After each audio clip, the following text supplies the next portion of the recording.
My Lord and my God, I firmly believe that you are here, that you see me, that you hear me.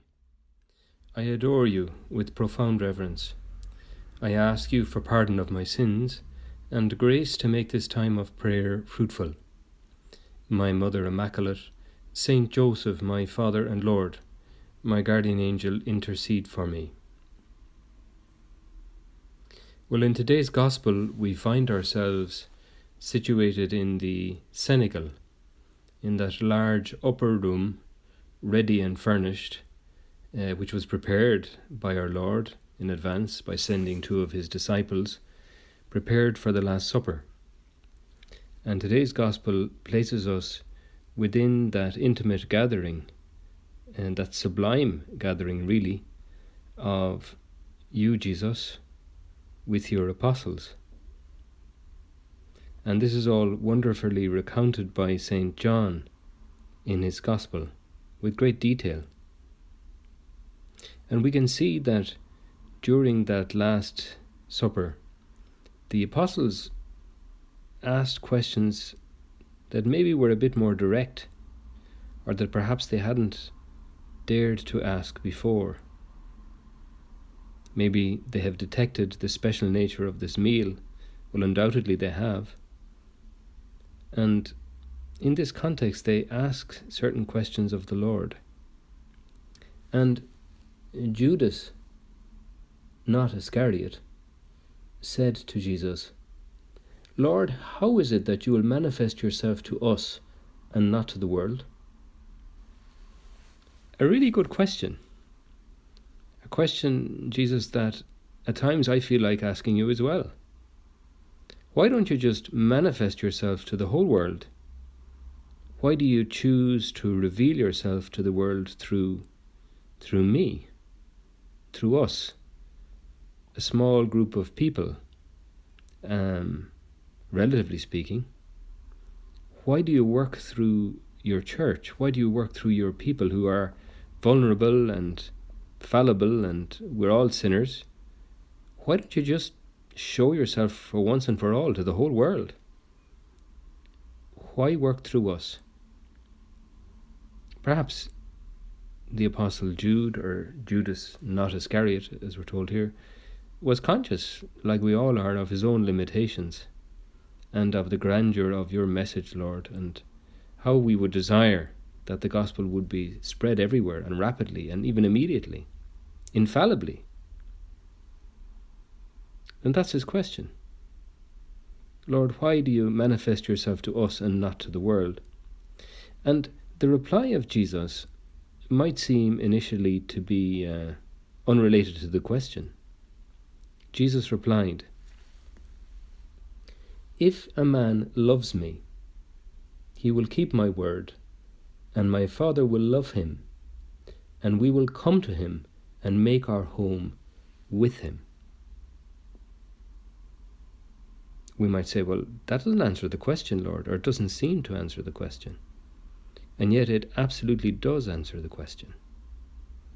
Our Lord chooses to reveal himself to the world by first of all becoming present in his people, in those who welcome him.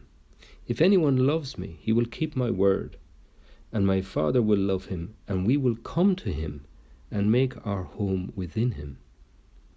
This is what traditionally we call the indwelling of the Trinity in the soul of those who are united with our Lord. A wonderful reality to think that you and I at any moment of our day can stop, albeit even for a few seconds, and be with our Lord, enjoy his presence, welcome him. Jesus, how wonderful it is that you're so close to me. Like St. Augustine said, you're actually closer to me than I am to myself. An extraordinary reality of the indwelling of God. And this is how the Lord chooses to reveal himself to the world. We might say it'd be much simpler, Jesus, if you just did it yourself. But no, our Lord chooses to reveal himself through you and through me, even though we're far from perfect. Yes, we must do all we can to grow in holiness, to get closer to our Lord, to be better channels of his grace. But let's not be put off by the fact that we're weak, that we're poor. Let's do what we can. I heard recently about an elderly couple who were at Mass one Sunday, and they saw a younger couple in front of them, quite a young couple. And after Mass, they went up to the young couple, and the elderly husband said to the young husband, "It's lovely to see you here at Mass. I was praying for you while you were here at Mass. Great to see a young couple. And just to say that in the 50 years of my marriage, nothing has helped us more than taking part in Sunday Mass. We got our strength from the Mass." And the young fella, the young husband there with his wife, was kind of surprised. Not only that the older man took the initiative to come up and greet him, but also he said, "Look, my wife has been trying to get me to Mass for the last few Sundays because I have a difficult timetable and I'm inclined not to go. But what you have said to me is exactly what I needed to hear, because you've been married for so many years, you have the experience, you know what it's like. That's really helpful." And the young man was encouraged, therefore, to commit himself to Sunday Mass. You might say, well, that in a very simple, ordinary way is Jesus the Lord revealing himself through one of his own. "If anyone loves me, he will keep my word, and my Father will love him, and we will come to live within him." Jesus, welcome to my soul. I know I'm not perfect. I know I'm a sinner, and I don't want to be presumptuous, but I do love you, and I do want to love you, and I do want to welcome you to my soul. And not only that, but I'd like somehow to radiate you out through my poverty, through my person, flawed and all as I am. God is at home with us and in us. How extraordinary that is. And you and I are at home with God and in God. That's what St. Paul says, doesn't he? In him we live and move and have our being. Now sometimes the effectiveness of God reaching out to other people through his own is very dramatic. Like sometimes in the lives of extraordinary saints, we see how this dynamic happens, that God who lives in their soul reaches out to other souls. In modern times, we have the great Saint Jean-Marie Vianney, patron of priests, who was an absolutely extraordinary person in terms of his, you might say, his effectiveness in reaching souls. In another way, he wasn't extraordinary at all. He was a very simple person with many limitations of all kinds. In the last year of his life, it's estimated that 120,000 people made their way to Ars, to his parish, in order to hear him preach or to go to confession to him. And he was a simple man. And often he could reach people quite directly, or the Lord could reach people through him.